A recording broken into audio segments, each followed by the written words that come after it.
వేగు చుక్క తిలకమెట్టి వేదమంత్ర పూలు పెట్టి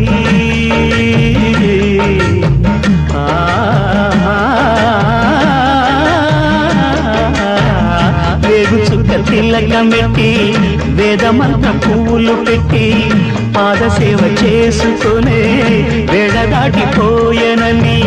ప్రశ్న వేయకుంటే మంచిదే ఇద్దరికి పెద్ద కొడుకంటే ముద్దేలే తండ్రికి అందుకనే గుండె నీ గురు పీఠమైనది ఆరాధ్య దైవమని కొనియాడుతున్నది అంతకు మించిన భాగ్యమేదిరా బాబా లేలే బాబా నిద్రలేవయ్యా ఏలే స్వామి మేలుకోవయ్యా